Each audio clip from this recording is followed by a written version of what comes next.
I think I made the noise. Hello, everyone. Good evening. My name's Olivia Alpert, and I'm in Jennifer McGaha's Lang 120 class. And I'm going to log in real quick so I can get my project for you guys. Okay, so today, hopefully, I will be giving you guys some food television for thought. Our English class kind of focused around food culture as a whole, and I chose food television for my research topic. I'd like to introduce my topic to you by stating my thesis statement from my research. So, from acting as mindless entertainment, creating bad food habits, or being a medium for creativity, food television is a platform for many reasons. I don't think I would be presenting here today about this topic if it weren't for these two really influential food television personalities and chefs. So here we have James Beard and Julia Child, and they acted as pioneers for the food television industry and paved the way for modern-day food television personalities and chefs. They wanted to give their audience a lesson more on the love and history behind food rather than just the ingredients themselves. So, what is food television doing for its audience? Some might say that it is just acting as mindless entertainment. Frank Bruni, who is a food critic and writer for The Atlantic, states that food television is put out there simply to entertain. So that's kind of what I look like when I'm watching food television most of the time. Another thing that food television can do is create bad food habits. As dietitian Lizzie Pope states, people who watch food television are oftentimes associated with having a higher body mass index. And there's a nice meme for you guys.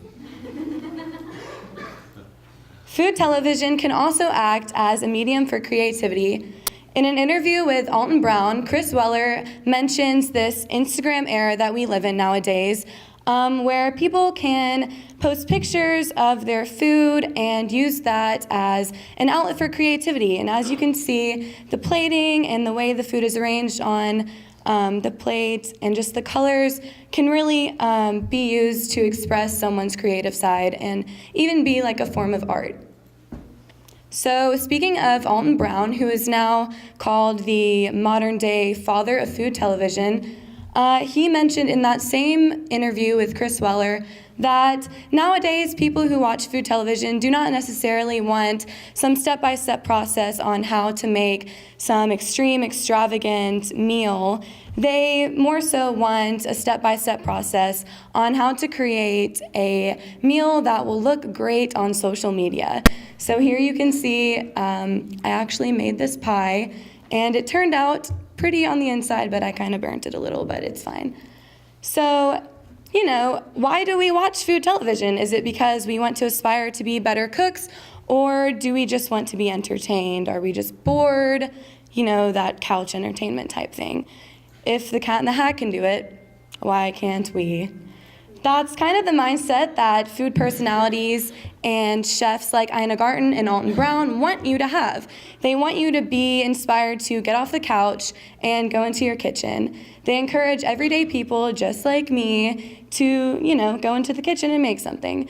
So that's actually why I was inspired to make this mini tutorial for you guys on how to make that purple sweet potato pie that you saw in the previous picture. So here's a little tutorial, and I hope you guys learned something.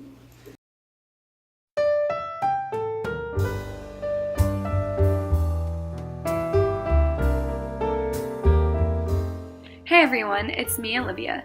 The first step to this purple sweet potato pie is to wash your potatoes to make sure any dirt and residue is off of them. Once they're washed, make sure to dry them as best as you can. Here's the fun part. Now you can poke your potatoes with a fork. This will allow the steam to escape them while they're cooking. After you're done with that step, put your potatoes in the oven at 400 degrees for 1 hour. Make sure your potatoes are decently cool before you try and cut them up and peel them. Once you have your potatoes in the blender, add the rest of the ingredients and mix until you have a smooth consistency like this. Pour this mixture into a pre-made pie crust and make sure to pop any of those pesky air bubbles. The air bubbles will cause your pie to crack in the oven, and we don't want that. Next, pop your pie in the oven for 25 minutes at 325 degrees. Then once it's done, admire your beautiful work. If you know anyone whose favorite color is purple like me, this pie would be great for them. Now we're not done just yet. The last step is to sprinkle mini marshmallows all on top of your pie and pop back in the oven until they're nice and melted. I know you're going to want to eat this as soon as it comes out, but it's going to be super hot. So just wait until it cools down and cut a nice slice out to enjoy. So that's all it took to make this beautiful purple sweet potato pie. I enjoyed this over Thanksgiving, and I hope everyone who sees this gives it a try at home.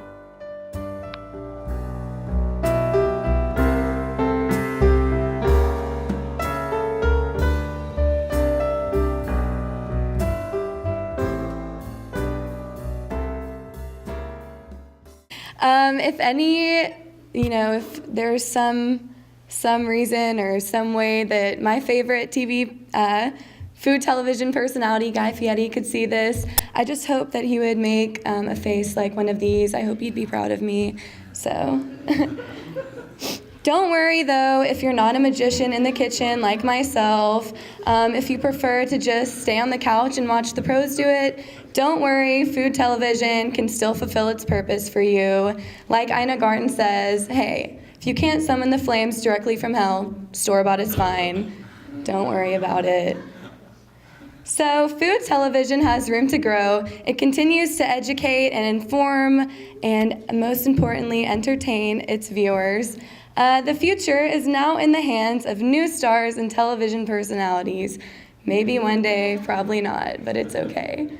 So that's all for today. I hope you guys learned something. I hope you were entertained. Thank you for watching. Here are my sources.